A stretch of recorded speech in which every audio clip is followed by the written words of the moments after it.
One morning, Gordon was in the yard taking on a large supply of coal. "That's the third load of coal you've had today, Gordon," said James. "Some might say you're being rather greedy." "I'm an important engine," replied Gordon. "Important engines need plenty of coal, but I doubt you'd understand that, little James."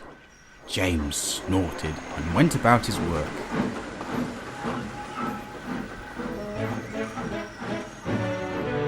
Later, Gordon was taking on water from a standpipe because the water tower was under repair.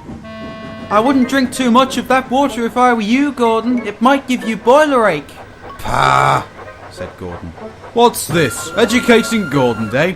First James and now you, Duck. Big engines have big needs. Little engines are just annoying." "Don't say I didn't warn you," laughed Duck. Later, Gordon steamed into the yard at the big station. He still felt miserable. "That water must be bad, Gordon. You look like your boiler's full of sludge," said Henry. "Have a good wash out, then you'll feel a different engine." Gordon said nothing. He just backed down onto the train, hissing mournfully.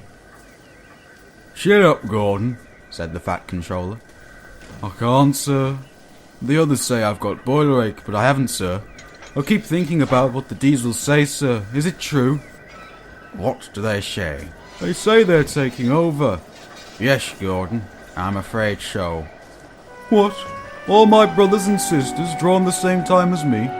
"All gone, except one." The guard's whistle blew, and Gordon puffed away sadly. "Poor Gordon," said the Fat Controller. If only we could. I'll ask his owner at once." A few days later, Gordon was resting in a siding. Suddenly, his driver ran back, excited. "Wake up, Gordon! The Fat Controller's given you a surprise! Look!" Gordon could barely believe his eyes. Backing towards him were two massive green tenders and an engine shaped like him.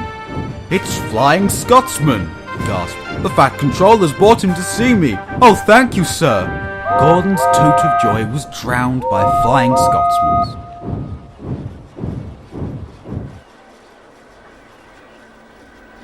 Soon, the two engines were being photographed side by side, chatting away. "You've changed a lot," smiled Gordon. "I was rebuilt and looked hideous," replied Scotsman. "But my owner said I was an extra special engine, and they gave me back my proper shape." "Is that why you have two tenders? Being special?" "No, you'd hardly believe it, Gordon, but on the other railway there's hardly any coal and water anymore." "But surely every proper railway." "Exactly. You are lucky to have a controller who knows how to run railways." Everyone got on with Flying Scotsman, except Henry, who was jealous and started complaining. He banged some trucks angrily. "I work hard enough for two," he puffed. "I deserve another tender." Duck whispered something to Donald. He was going to play a trick on Henry. "Henry," he asked innocently, "would you like my tenders?" "Yours? What have you got to do with tenders?" "All right," said Duck. "The deal's off. Would you like them, Donald?" "I wouldn't deprive ye of the honour," replied Donald. "It is a great honour," continued Duck thoughtfully.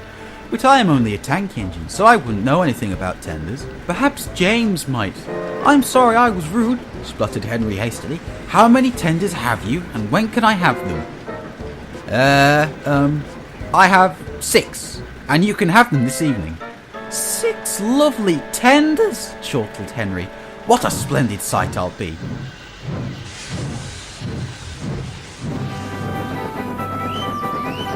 Henry was excited all day. "Do you think it'll be all right?" he asked for the umpteenth time. "Of course," replied Duck. "They're probably ready now." The other engines waited where they could each get a good view. But Henry wasn't a splendid sight at all. His 6 tenders were very old, dirty, and filled with boiler sludge. "Had a good washout, Henry," called a voice. "That's right, you'll feel a different engine now." Henry was not sure, but he thought the voice belonged to Gordon.